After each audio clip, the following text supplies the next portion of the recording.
dama ne est-ce que Diomaye bu fekkoon APR moo woote dina dem. déedéet xaaruñu ko de. Hmm? xaaruñu ko de. est-ce que bu fekkoon PS moo wootee Diomaye dina dem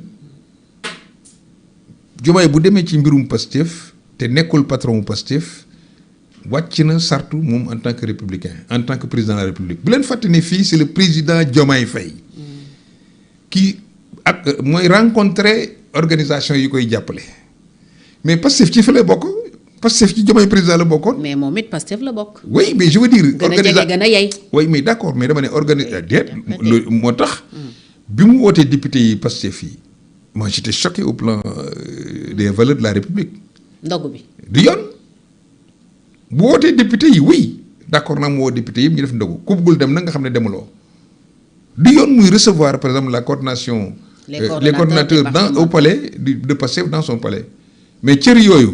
lu tax ñoom waa Pastef waxuñ ne lu tax Diomaye defalu ko pour yeneen parti. premier ministre nee na moom pourtant àndul woon sax ci mu amal ndogu bi au palais nee na ko demal seeti feneen. dama ne loolu wax ci mu ngi ko wax après.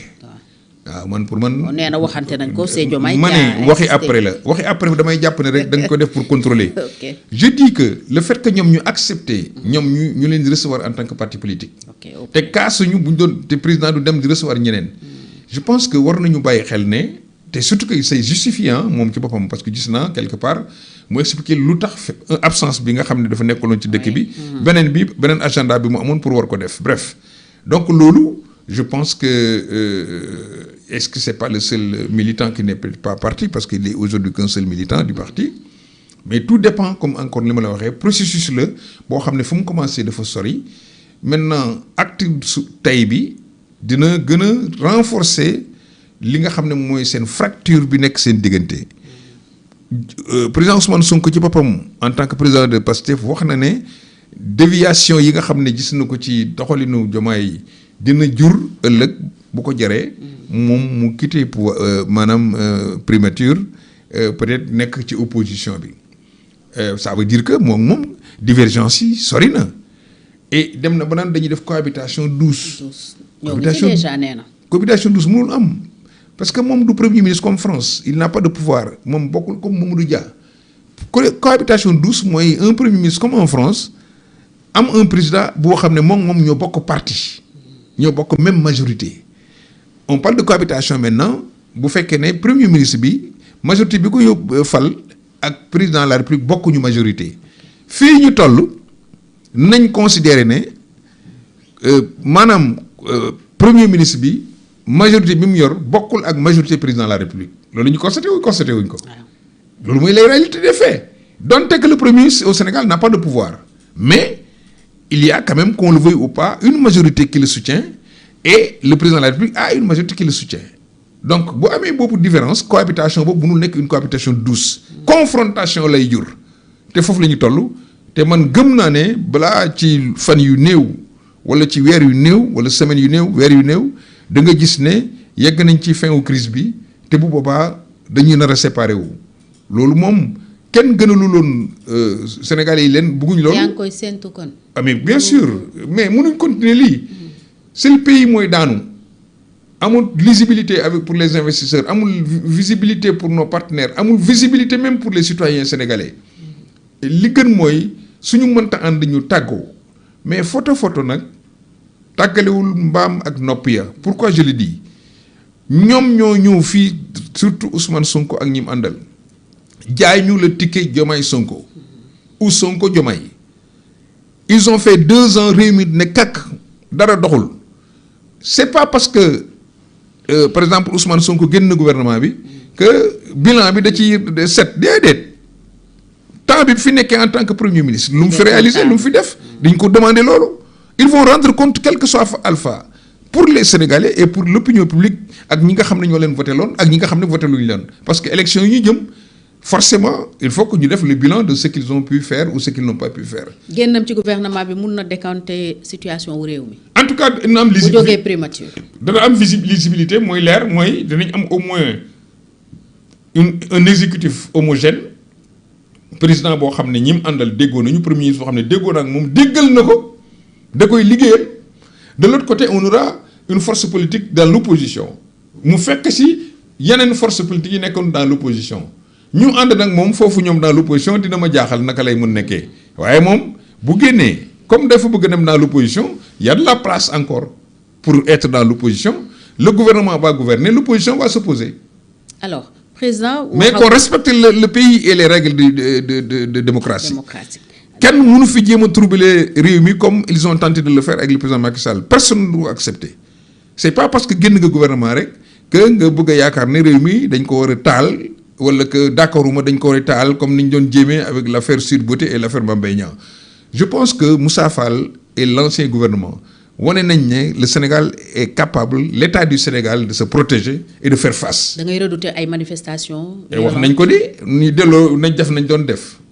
nekk ci dem ci opposition bi def ni ñu doon def ku dem ci opposition bi def ni nga daan def État du Sénégal def na mu daan def. mais président woneegul en tout cas ay signe na dina ko dàq donte keroog ca ndaje ma am na évolution tuuti parce que ay député nee nañu président wax na leen ne moom heure bu xëyee mën na dàq Ousmane Sonko te dara du xew. loolu député bu demoon moo ma ko wax man. gémmiñam ci sama nopp. mais ki fi nekk tey nee na moom du dem léegi bu ko président dàqul moom demul dañuy nekk aussi ci situation bii. ah xanaa déggoo yow yaa ne président nee na moom mën na ko dàq te dara du xew. waaw boobu dañ ko laaj ci dàqam. waaw mu won leen ne il est toujours sur siège éjectable. mooy li ma la wax donc mën na ko dàq à tout moment donte kii ne bëggul dem. jàppal ne taxawaayu Diomaye nii nga ko gisee yaakaar nga ne mun na xëy dàq Ousmane Sonko. tout dépend de Ousmane Sonko yan type de rapport lay continuer di am ak président bi. bu fekkee dafa commencer bugg a continuer am rapport conflictuel ak président bi man jàpp naa ne président bi dina obligé séparer wu de lui. si fekkee ne Ousmane Sonko moom mënul am dignité wu ne man bàyyi naa parce que déggootuma ak diw mais waaye boo ànd ak diw ba déggoowu leen bokk leen fu ngeen jëmu jàpp nga ne li nga tuddee projet bi moom nekkul ci projet bi. mais nga jël sa matuwaay jël sa responsabilité dellu ci sa base politique wala leen ne leen man de kii ma doon bëgg àndal ànduñu mënuñu ànd bàyyi naa nañu wutiwaat wolof loolu day naan ndox bu tuuroo an bàq des déedéet da ngay dem rotiwaat. donc Diomaye aussi mënul continuer comme ça maanaam tënk réew mi ci ay relation ay conflit entre moom ak son copain xarit politique amul amitié de. mooy benn ensuite pouvoir kenn du ko bokk. amul fenn. le pouvoir ne se partage pas. nguur kenn lay doon. yàlla mi sàkk nguur moom benn la te ku mu jox nguur benn la lay def nit ñi ñoo commencé rek di leen di ay genre ay dualité ay duo mënul nekk parce que c'est une affaire de pouvoir. fauteuil la du canapé. kër comme avait dit Embalo. merci kër aussi kër benn borom kër lay am. mënut a am ñaar. Sénégal benn kilifa la mën a am mooy président de la République mënul am ñaari président. c'est impossible.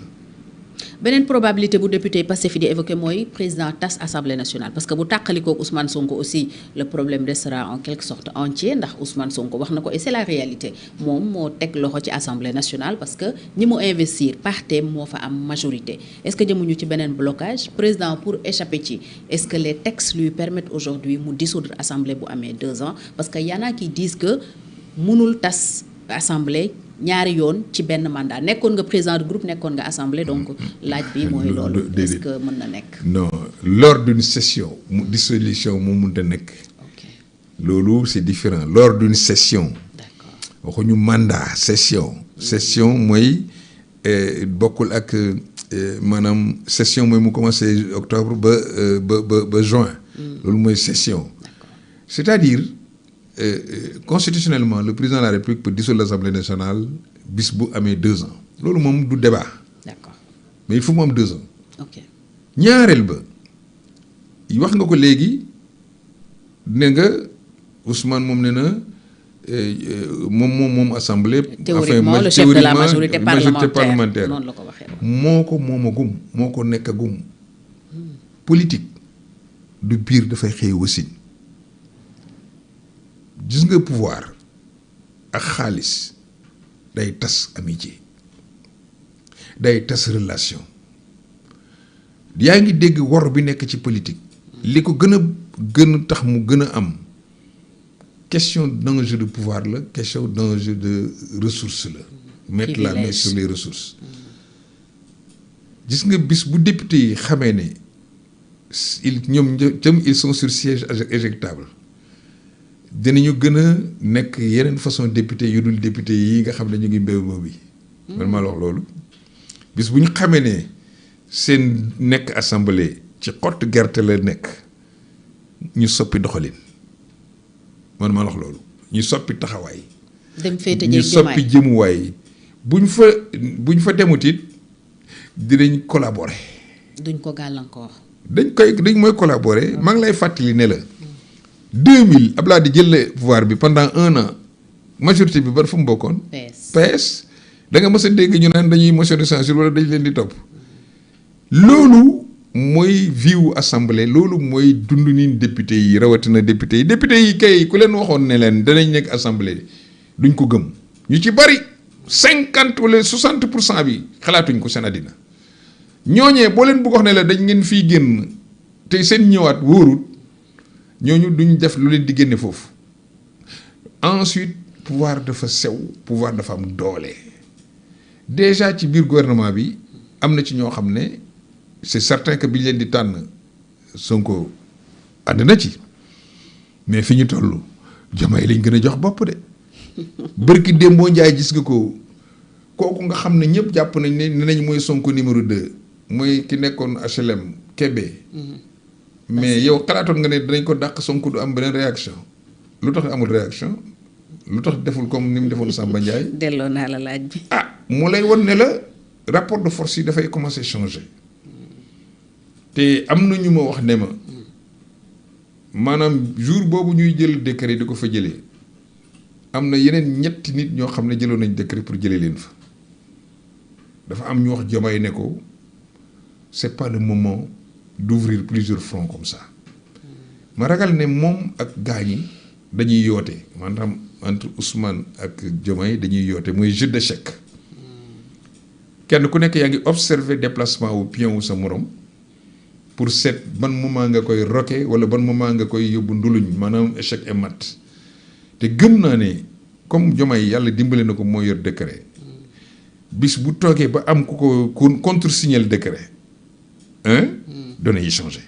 maanaam bu amee beneen premier ministre. oui bis bu amoon tey beneen premier ministre boo xam ne mooy contresigner décret yi données yi changé ñëpp ñi nga xam ne ci décret ci leen seen avenir wékku dañuy bàbbeeku. pour l'essentiel mun nañ jox ne Diomaye instant bi day wër premier ministre. non waxuma loolu xam nga yaa ko wax crise bi bu yeggee ci fu mu war a jeexee. d'accord bu yeggee d'accord ba séparation am il faut que mu am beneen PM. bien sûr.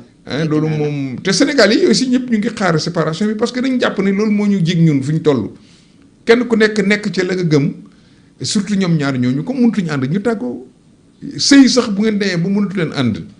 da ngeen di séparé wu moo gën ngeen nekk situation boo xam ne xol yi day tàng ba kenn ku ci nekk di def lu noonu jigéen ji mën na am mu dugg ci ay moyens yooyu te loolu dara jaru ko fi góor gi aussi mën na am loo xam ne du noonu mu war a def mu def lu mel noonu li ko indi mooy parce que déggootu leen kenn ku nekk dem bu fekkee da nga war a wutiwaat soxna nga dem seet keneen bu fekkee moom dafa war a wutiwaat borom kër mu dem seetiwaat borom kër loolu mooy fi ñu toll situation Sénégal parce que réew mi nit ñi dañoo sonn. gisoo benn moyen benn chance ñu surmonter la crise parce que on avait en fait eu l'impression que ñu ngi ci waaj a génn bi ñu gisee dernièrement ñu ànd di jubilé di kaf di ree. ci ay événements loolu par force la coupe la mooy lii rek. oui même avant daje nañ ci yeneen cérémonie di reetaan àndandoo bon. mais c'est normal que àndandoo bu premier ministre bu ñëwul ànd ak président de la République lu muy def loolu moo ordinaire.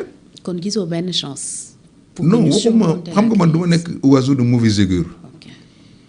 mais comme ñoom seen bopp ñooy envisager séparation. xam nga avant dañ doon wax jamais.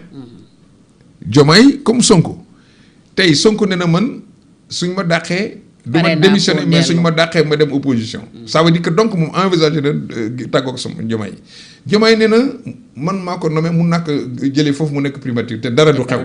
kon ça veut dire que donc tey kenn ku ci nekk ñu ngi nekk dans les dispositions de se séparer na nekk rek bu mu indil Sénégal jafe-jafe na nekk luy jural Sénégal jàmm pour que mu am progrès parce que fi ñu toll réew mi dañoo sonn nit ñi dañoo sonn ci ay mbiccoo mbaalo dañoo sonn ci amuñu dépense dañoo sonn ci dund gi dafa cher dañoo sonn ci mbay mi gis nga ko barki démb jaay ci yem maraîchers yi di jël seen récolte di ko tuur ci tali bi pour la première fois dans l'histoire du Sénégal dañoo sonn xale yi étudiants yi di dem bay dee pour ay fay leen nit suñu bourse loolu il faut que ñu andil ci benn terme il faut que les Sénégalais se retrouvent autour de l'essentiel si les deux têtes de l'exécutif muy premier ministre ak son président mënuñu ànd ñoom juboo pour njëriñu Sénégal maanaam pour suñu jàmm ñun nañu tàggoo ñu seet naka la ñuy def ñun ba am couple boo xam ne danañu mën a dimbale ngir yàlla ba suñu réew mi nekk dans la paix dans la stabilité parce que bailleurs de fonds yi ñu ngi taxaw dañu observer Fonds monétaire déjà waxoon nañ leen ko bu ñu fexee ba mu am ak ñoom crise ça va nous créer des problèmes aujourd'hui ñu ngi war a fay ay dettu ay 4600 milliards ci année bi première échéance mois bii ñu toll war nañ ko fay mars bi plus de 700 milliards de francs CFA te loolu li ko indi yëpp mooy bañ a waxtaan ak Fonds monétaire parce que bu ñu waxtaan ak Fonds monétaire yii yëpp du nekk ay jafe-jafe chez nous malheureusement par ay déclarations intempestives fexe nañ ba bailleurs de fonds yi téye seen bopp ci ñun agence de notation yi daaneel ñu Union européenne fi ñu toll OCDE créer ay jafe-jafe ba kenn mënatul aujourd'hui considérer na xaalis mën na jóge foofu ñëw biir Sénégal loolu nag pour mu am il faut que ñu delloo si fondamentaux yi un pays stable une gouvernance apaisée ñu am président de la République boo xam ne dafa déggoo ak premier ministre am ànd ak moom gouverner en réalité maa ngi gis li tax Macky Sall à un moment mu supprimer poste premier ministre pour nekk moom en tant que président de la République moom mi nga xam ne moom moo demoon wuti suffrage universel mu nekk en face du peuple sénégalais développer vision proposer ay programme am doxal ko comme membre chef du gouvernement mais comme suñ constitution fi ñu toll mënuñ bañ a am maanaam premier ministre mais je pense que bu fekkee nii la nar a continuer moi je préfère avoir un président avec les membres du gouvernement et duñu am poste premier. kon tey boo doon conseiller Diomaye peut-être di nga ko xelal mu supprimer comme ni ko ñeneen defee woon. le poste mais parce que poste premier ministre li ko indi woon mooy c'était pour avoir. décharger un peu le président. déedéet. c'était pour avoir benn fusible boo xam ne. coow li dafa bëri woon après mai 68. ok syndicats yi yëpp taxaw Senghor nekk dans des difficultés. lépp ci kawam mu ne su ma amee PM au moins moom dina nekk di gérer gouvernement bi di gérer administration bi man ma jël du recul. après jot na ko fi supprimer Abdou Diouf bi mu ñëwee di ko njëkk a dindi. après delloosi ko ainsi de suite donc c'est un poste maanaam fusible qui permet au président de s'occuper des grands dossiers. diplomatie défense monnaie culture yu demee noonu mais fi ñu toll nag bu fekkee ne PM bi moom demul dikkul. dafay mujjee ne goulot d'étranglement bëggul liggéey. amagul lenn lu mu teg ci table ji lu ñu mën a gis ne moom moo ko fi élaboré pour jëm ko exécuter. te bëggul président bi au moins engager une vision autre que ñoom li ñu yaakaar ne vision la ñoom bu ñu amoon benn vision à la limite dans leur projet ils parlent de projet jusqu'à présent xamuñ projet boobu lan la jur xamuñ yan programme ñoo nekk ci projet bi. mais man xam naa ni parce que toog naa fi ak kenn ci seen kilifa yi koo xam ne xam na bu baax li xew ci seen diggante mu ne ma ñaari mbir en tout cas moom leer na ko ni bokk na ci li leen wuutale. muy reddition des comptes bi ak